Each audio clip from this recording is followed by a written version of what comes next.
نحمد و نصلی علی رسولہ الکریم اما بعد فاعوذ باللہ من الشیطان الرجیم بسم اللہ الرحمن الرحیم ان اللہ و ملائکتہ یصلون علی النبی یا ایھا الذین آمنوا صلوا علیہ وسلموا تسلیما اللهم صل علی محمد و علی آل محمد کما صلیت علی ابراہیم و علی آل ابراہیم انک حمید مجید اللهم بارک علی محمد و علی آل محمد کما بارکت علی ابراہیم و علی آل ابراہیم انک حمید مجید۔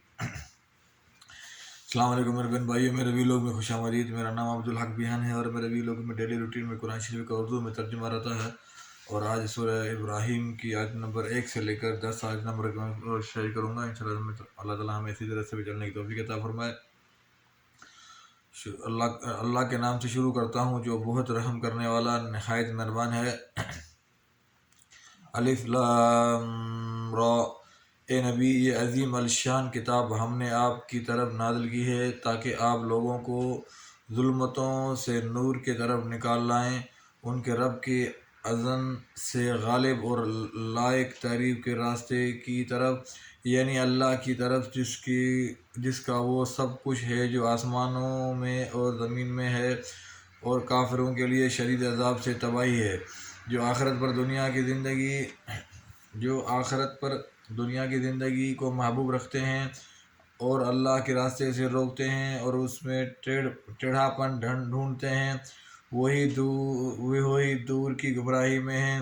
اور ہم نے ہر رسول اس کی اپنی قوم کی زبان بولنے والا بھیجا تاکہ ان کے لیے کھول کر بیان کرے، پھر اللہ جسے چاہے گمراہ کرتا ہے اور جسے چاہے ہدایت دیتا ہے، اور وہ زبردست خوب حکمت والا ہے۔ اور بلا شبہ ہم نے موسیٰ کو اپنی نشانیوں کے ساتھ بھیجا کہ اپنی قوم کو ظلمتوں سے نور کی طرف نکالا اور انہیں اللہ کی یادگار ایام یاد دلا، بے شک ان میں ہر صابر اور شاکر کے لیے نشانیاں ہیں۔ اور جب موسیٰ نے اپنی قوم سے کہا اپنے اوپر اللہ کی نعمت یاد کرو جب اس نے تمہیں آل فرعون سے نجات دی، وہ تمہیں سخت عذاب دیتے تھے، تمہارے بیٹے ذبح کرتے اور تمہاری بیٹیاں زندہ چھوڑتے تھے، اور اس میں تمہارے رب کی طرف سے عظیم آزمائش تھی۔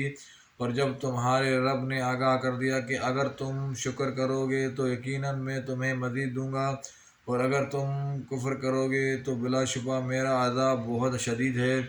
اور موسیٰ علیہ السلام نے کہا اگر تم کفر کرو گے اور وہ سب لوگ بھی جو زمین میں ہیں تو بے شک اللہ بے پرواہ اور لائق تعریف ہے۔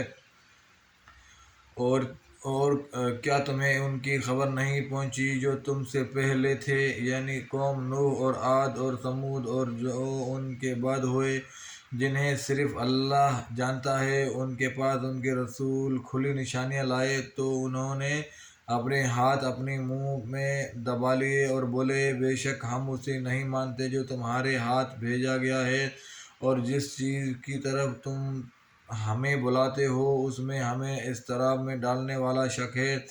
ان کے رسولوں نے کہا کیا تمہیں اس اللہ کے بابت شک ہے جو آسمان اور زمین کا پیدا کرنے والا ہے؟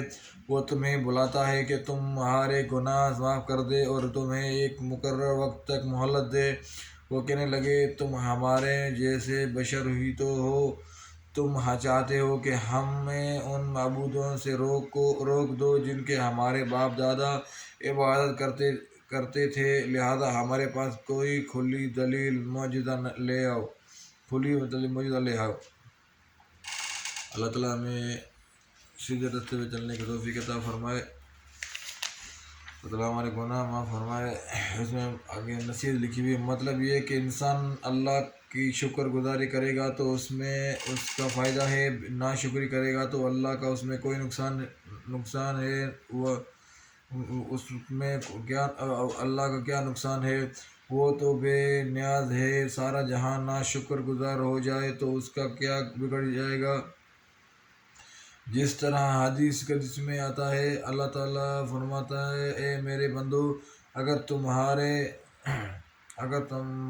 تمہارے اول اور آخر اور اس طرح تمام انسان اور جن اس ایک آدمی کے دل کی طرح ہو جائے جو تم میں سب سے زیادہ متقی اور پرہیزگار ہو، یعنی کوئی بھی نافرمان نہ رہے، تو اس سے میرے حکومت اور بادشاہی میں اضافہ نہیں ہوگا۔ اور میرے بندو اگر تمہارے دل اور دل و آخر اور تمام انسان جن ایک آدمی کے دل کی طرح ہو جائے جو تم میں سب سے بڑا نافرمان اور فاجر ہو، تو اس میں میری حکومت اور بادشاہی میں کوئی کمی واقع نہیں ہوگی۔ اے میرے بندو، اگر تمہارے اول اور آخر انسان اور جن سب ایک میدان میں جمع ہو جاؤ اور مجھے سے سوال کریں، پس میں ہر انسان کے اس کے سوال کا مطابق عطا کر دوں، تو اس سے میرے خزانے اور بادشاہی میں اتنی ہی کمی ہوگی جتنی سوئی کی سمندر میں ڈوبنے سے سمندر میں ہوتی ہے۔ المسلم البروس باب تحریم العلوم، حدیث نمبر 2577۔ اس میں کوئی شک نہیں ہے، اللہ کے خزانوں میں کوئی کمی نہیں آتی، اور اللہ غفور رحیم ہے، اللہ بہت بڑا بادشاہ ہے، اور اللہ تعالیٰ ہمیں اسی طرح سے بھی چلنے کی توفیق عطا فرمائے۔ اللہ تعالیٰ ہمارے گناہ معاف فرمائے، اللہ تعالیٰ بے اولادوں کو صالح اولاد عطا فرمائے، بے روزگار کو رزق حلال عطا فرمائے، بیمار کو شفا عطا فرمائے۔ انشاءاللہ دوسرے ویڈیو کو پھر ملاقات ہوگی۔ السلام علیکم ورحمۃ اللہ وبرکاتہ۔